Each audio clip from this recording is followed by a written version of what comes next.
2023 പാർലമെന്റിലെ പുകബോംബാക്രമണ കേസിൽ 4ാമത്തെ അനുബന്ധ കുറ്റപത്രം സമർപ്പിച്ച ഡൽഹി പോലീസ് UAPAയ്ക്ക് കീഴിലുള്ള കർശന വകുപ്പുകൾ ചുമത്തിയാണ് കുറ്റപത്രം സമർപ്പിച്ചിരിക്കുന്നത്. ഡൽഹിയിൽ നിന്ന് അച്യുതൻ വിവരങ്ങളുമായി ചേരുകയാണ്. അച്യുതൻ, കുറ്റപത്രത്തിന്റെ വിശദാംശങ്ങൾ ലഭ്യമാണോ?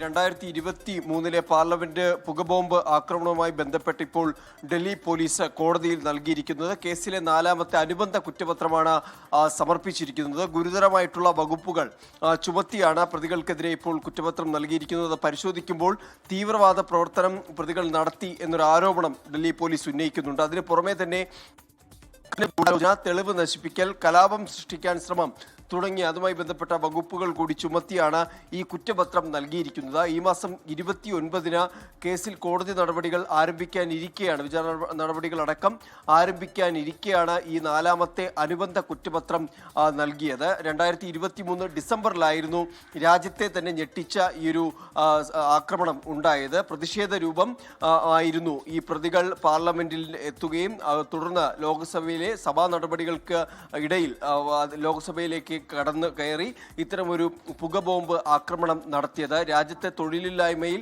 യുവത്വത്തിന്റെ പ്രതിഷേധം രേഖപ്പെടുത്താനാണ് ഈ വേറിട്ടൊരു പ്രതിഷേധം നടത്തിയതെന്നായിരുന്നു പ്രതികൾ ആരോപിച്ചത്. പക്ഷേ ഡൽഹി പോലീസ് UAPAയ്ക്ക് കീഴിലുള്ള ഗുരുതരമായിട്ടുള്ള വകുപ്പുകൾ ചുമത്തിയാണ് ഇപ്പോൾ ഈ 4ാമത്തെ അനുബന്ധ കുറ്റപത്രം പരിശോധിക്കുമ്പോഴും UAPAയ്ക്ക് കീഴിലുള്ള ഗുരുതര വകുപ്പുകൾ ചുമത്തിയാണ് പ്രതികൾക്കെതിരെ കുറ്റപത്രം നൽകിയിരിക്കുന്നത്.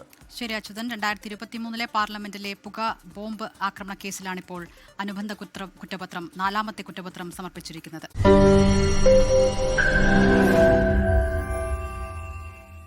ലോകത്തെവിടെയായാലും ഏത് സമയത്തും 24 വാർത്തകളും ഓഗ്മെന്റഡ് റിയാലിറ്റി പാക്കേജുകളും എക്സ്പ്ലെയിനറുകളും വിശദമായി കാണാൻ ഞങ്ങളുടെ YouTube ചാനൽ നിങ്ങൾക്ക് സബ്സ്ക്രൈബ് ചെയ്യാം.